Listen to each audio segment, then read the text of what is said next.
Thank you very much.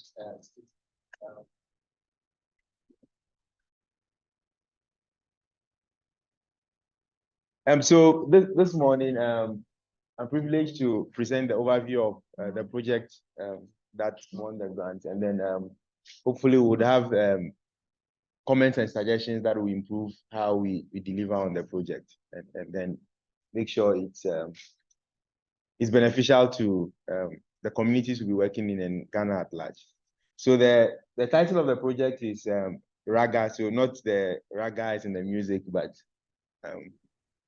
and then the RAGA in science, yes. So it's an artificial intelligence-based system for predicting groundwater availability. That's the idea. Ghana, in recent times, has seen a rapid rise in the utilization of groundwater. And I'm sure for all of us, if, like for me, anytime I leave the house and I'm coming to campus, the first thing I see is the drill rigs going to a house to drill for groundwater. So it's like it's become a regular thing. So we've seen the utilization of groundwater for domestic, sometimes for companies, even they drill their own boreholes and use instead of depending on the national water system. And then some people drill for agricultural and other purposes. So estimates are that over 60% of the total water requirements are provided by groundwater in Ghana currently. Right. Now, the other side of that coin is that we all know about Galamsey and how we are polluting our water resources, where that is where we're depending on for our regular water supply. So if we are polluting all these freshwater bodies, the possibility is that we may even have to depend on groundwater more, right?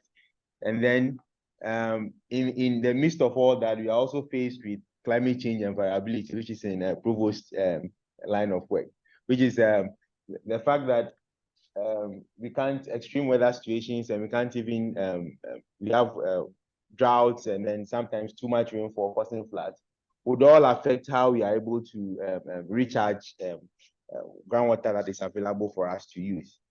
The consequences of all this is that we know unreliable water supply systems adversely would impact agricultural output. It will also affect sustainable food supply, and in the end may lead to increase in poverty.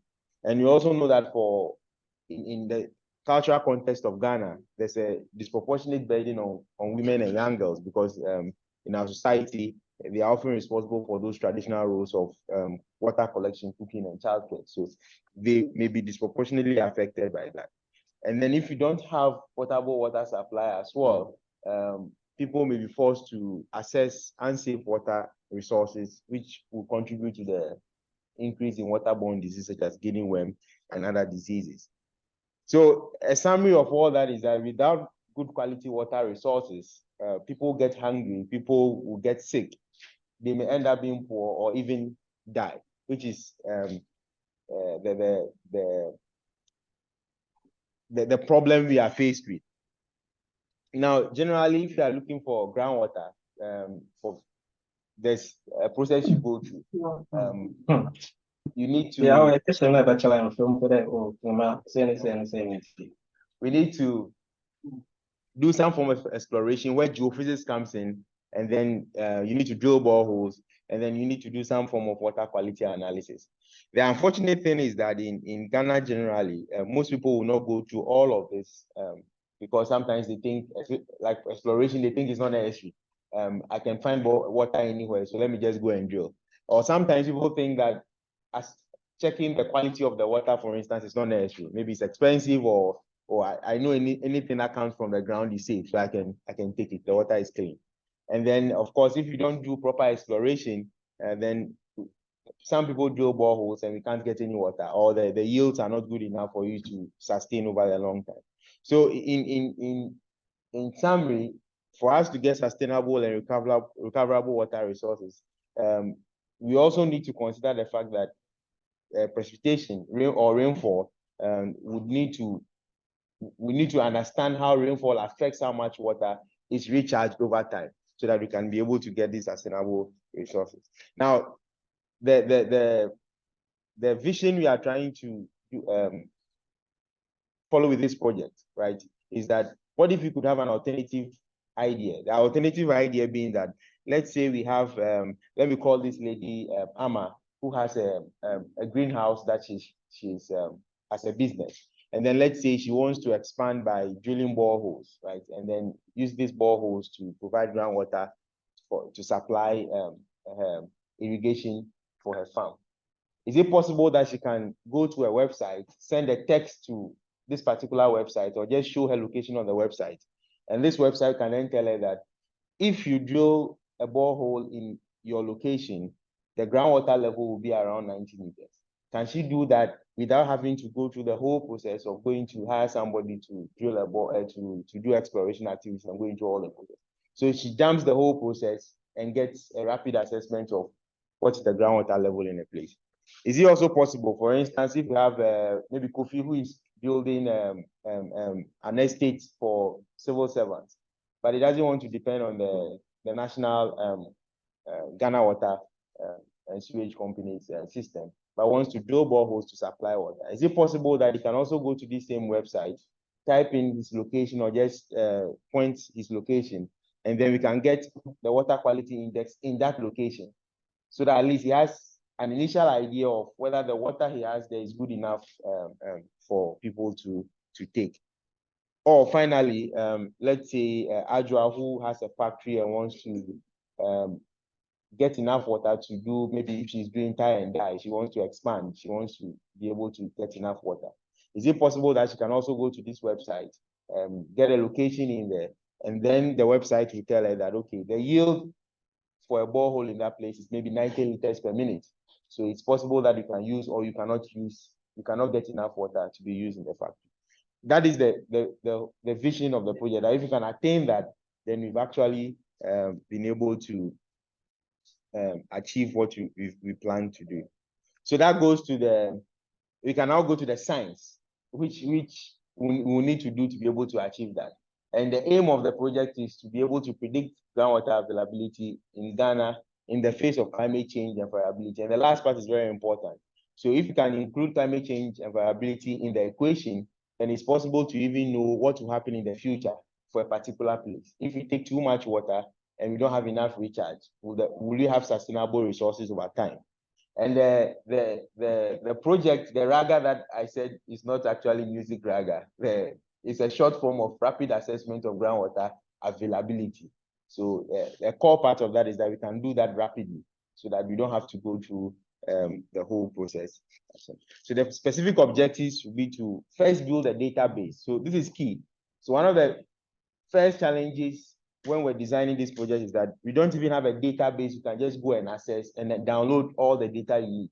That is a problem. So one of our first objectives is that we'll build a database of geophysical data, hydrogeological data, climate, and then groundwater level variables for Ghana.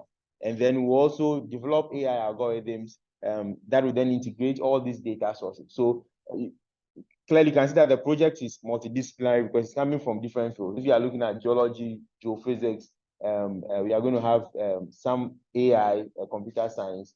Then we will need an integration of all these data sources. And then this requires the use of AI algorithms to fuse all this together. And then the last part will be to develop a web-based application that people can then go to. So that becomes the interface for the project. So for the general public and our stakeholders, all they have to do is to then go to this website and then they can get the information distilled for them for their use. Right. So the first objective goes to the work package 1, which is the building of the database. And the idea is that we'll build a database using current groundwater locations, the current borehole locations in the country. It will be difficult drilling boreholes and stuff because that will be very expensive. So we are going to use the current network and try and access those data sources and then use them for our work. So the kind of properties we are interested in, for instance, the geometry, aquifer geometry, groundwater chemistry, hydraulic properties, we will use those properties to be able to build our database. And then we'll also develop the AI algorithms. So for the AI algorithms, because this is the first of its kind, we are going to start from the basic logistic regression and then build up to neural networks to see which of those algorithms will be the most efficient for us to use in this process. And then the whole idea will then be able to get the attributes, that's like the features that can let us predict what the amount of groundwater or what level of groundwater it's possible at a particular place. And a simple workflow for this process, it's here. So we have a database. We separate our testing data. This is a bit technical, but let's go to that. We take our training data set, we build our algorithm, and the moment we are able to get an accurate model, then we can now use that as the back end to a website where anybody who needs to can go to this website and then type in, get his location, and then automatically get an output that tells them that this is the groundwater level in your area. All right. And then the final work package, which is the web-based application, would then be set up for people to go to. And this will try and, as much as possible, use open source platforms so that people can have access and also develop it as well. Because the whole idea is that it will be available to stakeholders. So it won't be a closed system. People can also go access it and help us improve the system. All right. So the innovation around this whole project comes in the three parts, and I've mentioned them already, but you can re-emphasize that this will be the first of its kind digital attribute geodatabase, having all these different data sources in one database for people to access. And then this is the first time we would also be building a system that can predict groundwater levels in different parts of the country, both in space and in time. And then because one of the things I've not emphasized on is that we want to be able to even predict into the future that if, let's say, on KN University campus, how much groundwater can we get now? But in future, based on how climate variables change, what will happen to a groundwater resource here, right? And then, of course, if you have all the data, you can even know that if so many people, the number of people who are using the water, how much they are taking out, how will they affect future use of the groundwater in this place? So that is also part. And then, of course, the web-based app will also be an innovation. The things we expect to deliver that would develop and scale responsible AI. So we all know AI is a big thing right now. It's out there, even in the global sphere. So building something like this would help in developing and scaling up responsible artificial intelligence, and then which would include all the three parts that I've mentioned. And then we'll also be increasing the contribution of African research to international AI policy. That has been a bit of a challenge. So even though everybody is talking about AI, contribution of Africans to this space has been a bit limited. And even the data we have available is mostly from other countries, from the European view, or from the Americans, or from the Chinese. So it would be good to be able to show the contribution of Africans to this space. So the plan is to at least have a minimum of 2 publications, because the length, the project duration is very short, but at least we'll have 2. And then we'll also have a policy report that we'll present to our stakeholders, some of who are here today. Community Water and Sanitation Agency, CSR Water Research Institute, and then Water Resources Commission as well. And then we'll also build the capacity of African innovators and researchers. We have, on the project end, we have 3 master's students who will be benefiting from the project and use the data to be able to write their thesis and graduate. Then we also have a research assistant from the computer science department, who is a TA, who will also be on the project. So we'll also have his capacity. He will also be developing his capacity. And then for the 4 departments, Department of Physics, Department of Meteorology and Climate Science, Department of Geological Engineering, and then Computer Science would all benefit from the project as well. And then the researchers in all those departments who are on the project will also enhance their capacity in this space. And then a key part of the project is that we have to make sure we are gender inclusive. So this is a core part of the project. That, for instance, for the composition of the project team, we have one researcher who is a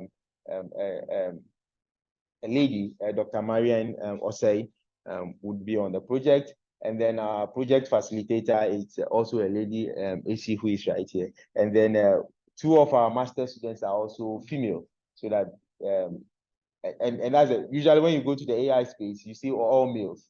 And you will see a lot of men and there are no women. So hopefully would be able to grow their capacity so that they will be prominent specialists in this field, since it's also an opening field. And then the second part is that we are going to involve the communities that we are working with and do community engagement, especially with women, because I've mentioned from the beginning that women are disproportionately affected if there's groundwater, if you don't have good water resources. So it's important that we engage them and know their views on how siting of boreholes, for instance, affects their lives. And if you have a project of this nature, how would it also benefit them? So we'll do the gender sensitive analysis. We'll make sure our design, especially for our website, we want to make sure it is everybody can access the website. So we'll make sure it's designed for women as well to be able to access it. And then we'll also do a lot of engagement when we go to the communities you are working with, especially with the women groups in those areas. So RAGA is aligned to Government of Ghana's National Water and Sanitation Strategy, our national water policy, and the Ghana government poverty reduction strategy. And the whole idea is that at the end, we can be able to ensure that all people living in Ghana have access to adequate, safe, affordable, reliable, and sustainable water resources. And the project will also directly help in attaining the Sustainable Development Goals 1, 2, 6, and 13, which have specific targets of no poverty, zero hunger, clean water and sanitation, and also climate action.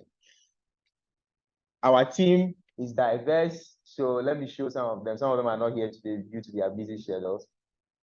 Yes, so we have myself, Professor Mega, my mentor, Dr. Mariano Say, I've mentioned, Dr. Didigasu from Geological Engineering, who is also here, Dr. Jeffrey Aye from Meteorology and Climate Science, and then our facilitator, AC Nanaise Adiku.